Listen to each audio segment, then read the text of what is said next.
تو هفته ای دوبار گریه می کنی برام، تو هفته ای دوبار توبه می کنی به جان، تو منتظر تر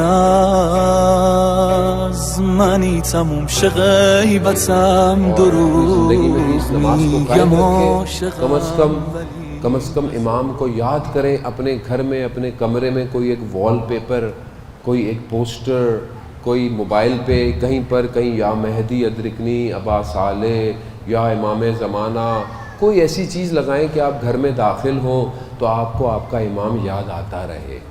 کوئی ایسا ظاہر میں بھی کام کریں اور باطن میں بھی امام کو یاد کریں. وہ چیز جو کہ آیت اللہ شمس الدین نے اپنی کتاب میں لکھی ہے، اور اس سے ایک ولی کی امام زمانہ سے ملاقات میں بھی امام نے جس چیز کے اوپر بہت انسسٹ کیا ہے، بہت ساری چیزیں، ان میں سے ایک چیز نماز شب ہے کہ تہجد کی نماز پڑھو تاکہ اپنے امام کے قریب ہو سکو.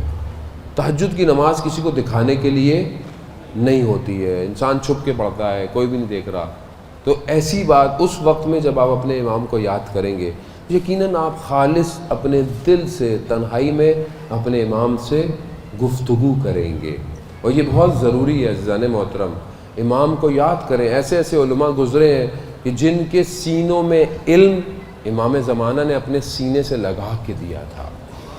سید مہدی بحر العلوم کہ جن کا واقعہ میں پڑھ چکا ہوں کہ امام زمانہ نے خود ان کو سینے سے لگا کر علم عطا کیا.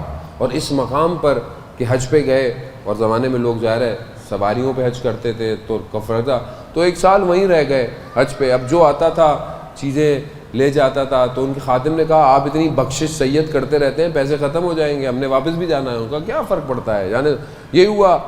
تو ایسے میں دیکھا کہ خادم نے دیکھا کہ اچانک سے سید بھاگے اور دیکھا کہ کوئی گھوڑے پر سوار شخص آیا ہے، بڑے احترام سے اتارا، پیچھے پیچھے. کہا میں نے آج تک اتنا اس طرح کبھی نہیں دیکھا تھا. لوگ سید سے ملنے آتے تھے، مگر یہاں سید دو زانو ہو کر چپ کر کے بیٹھے ہوئے ہیں، اور وہ عرب جوان کچھ کہہ رہا ہے.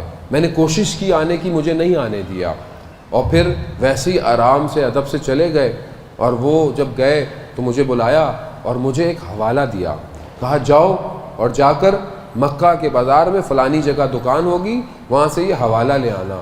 کہتا میں ڈھونڈتا ڈھونڈتا پہنچا، میں نے دیا تو اس نے کہا جتنی بوریاں لا سکتے ہو لے آؤ، اور آ کر سکے پیسوں کے لے جاؤ. کہتا میں جتنا لا سکتا تھا لے گیا. اب میں یہ پریشان تھا کہ وہ شخص کون تھا جو آیا کہ جس نے حوالہ دیا. تو کہا میں کل جاؤں گا دکان والے سے پوچھوں گا یہ حوالہ کس کا تھا، یہ کون تھا. تو کہتا ہے میں جب گیا تو مجھے وہ دکان ہی نہ ملے، بازار میں ایسا لگتا تھا جیسے دکان غائب ہو گئی. میں واپس آیا تو سید نے مجھے کہا دکان ڈھونڈنے گئے تھے. میں نے کہا سید کون تھا جس کا حوالہ اور آپ اتنا احترام. کہا وقت کا امام تھا جو میرے پاس. یعنی یہ مقام تھے ان لوگوں کے، یہ کہانیاں نہیں ہیں.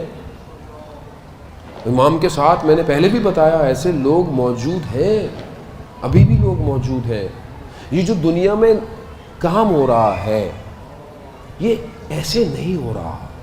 کوئی ہے جو اس پورے کام کو ڈائریکٹ کر رہا ہے، وہ ڈائریکٹ کر رہا ہے.